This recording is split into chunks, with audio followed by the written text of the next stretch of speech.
કેન્દ્રમાં budget pass થયા બાદ આજે દમણ દીવ દાદરા નગર હવેલીમાં કેન્દ્રીય મંત્રી નીમુબેન બાંભણિયા દમણની મુલાકાતે આવ્યા હતા, જેમાં તેઓએ બજેટના મુખ્ય અંશો લોકો સમક્ષ રાખ્યા હતા. દમણ દીવ દાદરા નગર હવેલી ભારતીય જનતા પાર્ટી દ્વારા બજેટ સંમેલનનું આયોજન કરવામાં આવ્યું હતું. આ બજેટ સંમેલનમાં દમણ દીવ દાદરા નગર હવેલીના ઉદ્યોગપતિઓ, જિલ્લા પંચાયતના અધિકારીઓ, મ્યુનિસિપાલિટીના પદાધિકારીઓ તેમજ અન્ય હોદ્દેદારો અને સ્થાનિક લોકો મોટી સંખ્યામાં હાજર રહ્યા હતા. આ પ્રસંગે કેન્દ્રીય મંત્રી નીમુબેન બાંભણિયાએ તાજેતરમાં કેન્દ્રથી પસાર કરેલ બજેટના મુખ્ય મુદ્દાઓ લોકો સમક્ષ રાખ્યા હતા અને જણાવ્યું હતું કે નાનાથી નાના માણસથી લઈને મોટા માણસ સુધી બજેટ શું છે, સરકારની યોજના શું છે, કઈ કઈ યોજના રાખેલી છે તે બાબતે દરેક લોકોને માહિતી મળે તે માટે બજેટ સંમેલનનું દરેક રાજ્યમાં આયોજન કરવામાં આવે છે, જેના ભાગરૂપે આજે દમણ ખાતે આ કાર્યક્રમ યોજાયો હતો. દમણ અને દાદરા નગર હવેલીના ઉદ્યોગકારોએ બજેટને સરાહનીય સમજી અને આવનાર કેન્દ્રીય મંત્રી નીમુબેન બાંભણિયાને આવકાર્યા હતા, તેમજ જે બજેટ પાસ કરેલું છે તેને બિરદાવ્યું હતું. સાથે સાથે કેન્દ્ર તરફથી ટેક્સમાં જે રાહત આપવામાં આવી છે, એજ્યુકેશન લેવલે, બેરોજગારી માટે અને નારી શક્તિ માટે જે યોજના સરકારે નક્કી કરી છે તેને આવકારી હતી. ये कार्यक्रम बजट का है, लेकिन बजट हम क्यों बनाते हैं? इसकी एक सुरक्षित भारत बनाएंगे, एक गतिमान भारत बनाएंगे. बजट के बारे में बात करना, यहाँ आना, ये मेरे सौभाग्य की बात है. अश्विन दमणिया जी, मारा पूर्व वक्ताए ये बजट भारत के 141 આજે હું આપ સૌની સમક્ષ વિકસિત ભારત માટેના બજેટ 2025-26 ના મુખ્ય બિંદુઓની વાત કરવા માંગુ છું. આદરણીય પ્રધાનમંત્રી શ્રી નરેન્દ્રભાઈ મોદી સાહેબના નેતૃત્વમાં અને દીવ, દમણ અને દાદરા નગર હવેલીના પ્રશાસક શ્રી પ્રફુલભાઈ પટેલના નેતૃત્વમાં દમણ વિકાસના પથે છે. આ બજેટ આદરણીય પ્રધાનમંત્રી શ્રી નરેન્દ્રભાઈ મોદી સાહેબના વિકસિત ભારતના સંકલ્પને ગતિ આપશે. આ બજેટ ભારતના 141 કરોડ લોકોના સપનાઓને પૂર્ણ કરવા માટેનું બજેટ પણ છે. આ બજેટ ભારતને મજબૂત, સશક્ત અને આત્મનિર્ભર બનાવવા માટેનું બજેટ છે. આ બજેટ ભારતના ઉભરતા મધ્યમ વર્ગની આકાંક્ષાને પૂરું કરનારું બજેટ છે.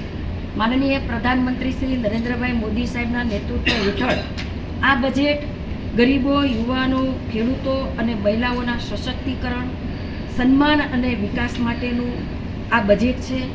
કોંગ્રેસના કાર્યકાળમાં 2014 પહેલાં આપણી અર્થવ્યવસ્થા 10મા સ્થાને હતી અને આજે નરેન્દ્રભાઈના નેતૃત્વમાં ભારતના વિશ્વની ટોપની 5મી અર્થવ્યવસ્થામાં સ્થાન મેળવી ચૂક્યા છે.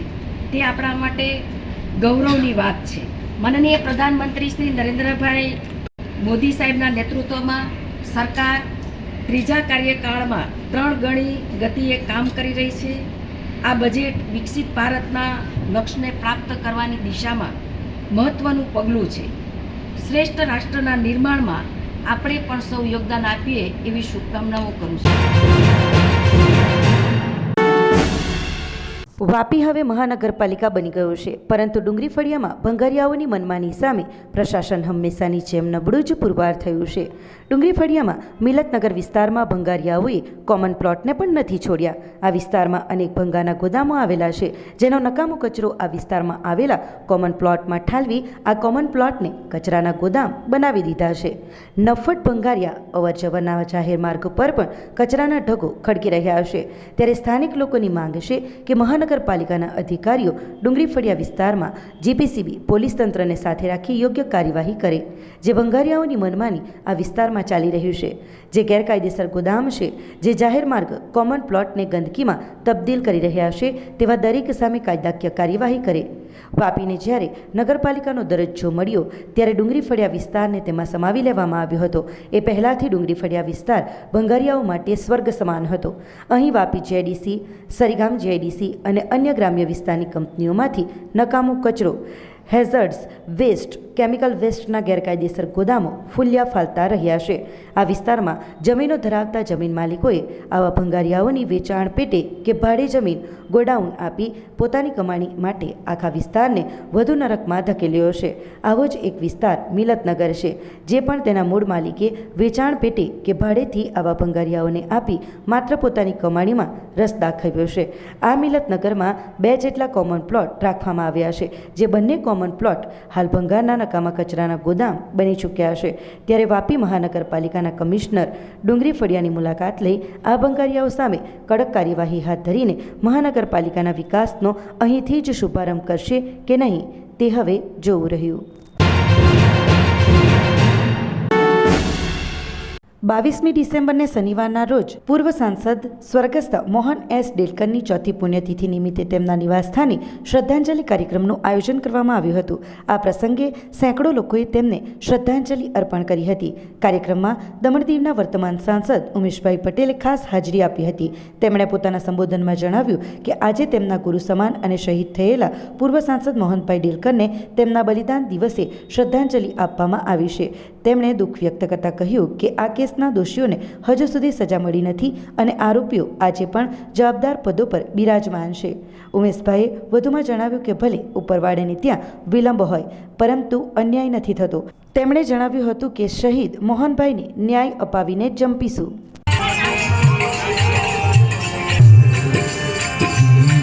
ऐसा नहीं आक्रोश है और दुख और तकलीफ भी है, पीड़ा भी है. आज 4 साल बीत गए और हमें तो आज भी ऐसा ही लगता है कि ये कल की घटना है. मोहन भाई थे, भी आते थे, कभी यहाँ से निराश होके नहीं गए. मोहन भाई हर हमें समय बड़े भाई की तरह आदर दिए, प्रेम दिए और हमारी हर समस्या के समाधान के लिए उन्होंने रास्ता दिया.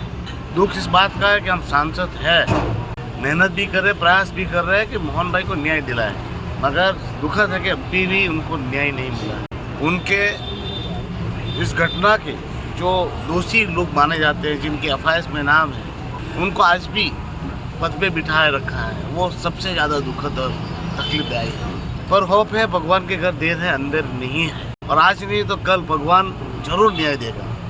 जब मैंने देखा है कि जब इंसानों के हाथों से जो बातें कुछ निकल जाती है तो प्रकृति पे छोड़ देंगे. हमने प्रकृति पे छोड़ा है, पर हमारे प्रयासों में हमने ढील नहीं दी है. जब भी हमें मौका मिलता है हम जहाँ भी रजुआतें करनी होती है वहाँ रजुआतें करते हैं और न्याय के लिए लड़ रहे हैं. मुझे पूरा विश्वास है कि आज नहीं तो कल न्याय मिलेगा और मोहन भाई का शहादत जाया नहीं जाने देंगे और उनको तो न्याय दिला के रहेंगे. इसके लिए कुछ भी करना पड़ा तो जो भी करना पड़ा वो हम करेंगे. વલસાડ જિલ્લા પોલીસે સ્થાનિક સ્વરાજ્યની ચૂંટણી 2025ને ધ્યાને લઈ 16 દિવસમાં નાસ્તા ફરતા 30 વોન્ટેડ આરોપીઓને પકડી પાડી કાર્યવાહી હાથ ધરી છે. વલસાડ જિલ્લામાં સ્થાનિક સ્વરાજ્ય ચૂંટણી 2025 દરમિયાન કાયદો અને વ્યવસ્થાની પરિસ્થિતિ જળવાઈ રહે અને ચૂંટણી પ્રક્રિયા શાંતિપૂર્વક થાય તે માટે રેન્જ આઈજીના માર્ગદર્શન અને જિલ્લા એસપીની સૂચનાને ધ્યાને લઈ તારીખ 5 ફેબ્રુઆરી 2025થી 20 ફેબ્રુઆરી 2025 દરમિયાન નાસ્તા ફરતા આરોપીઓને પકડવા પોલીસે સ્પેશિયલ ડ્રાઈવનું આયોજન કરી 30 આરોપીઓને પકડી પાડી કાર્યવાહી હાથ ધરી છે. જેમાં એલસીબીના 5, એસઓજીના 4, વલસાડ રૂરલ 5, ડુંગરી 1, પારડી 3, ધરમપુર 1, વાપી ટાઉન 4, વાપી જેડીસી 1, બિલાડ 1, ઉમરગામ 1, કપરાડા 1, નાનાપોંઢા 2 અને પેરોલ ફ્લોર સ્કોડ 1 મળી કુલ 30 આરોપીઓની ધરપકડ કરાઈ છે. આમ વલસાડ જિલ્લા પોલીસે સ્પેશિયલ ડ્રાઈવ ચલાવી 30 આરોપીઓને ઝડપી પાડ્યા હતા.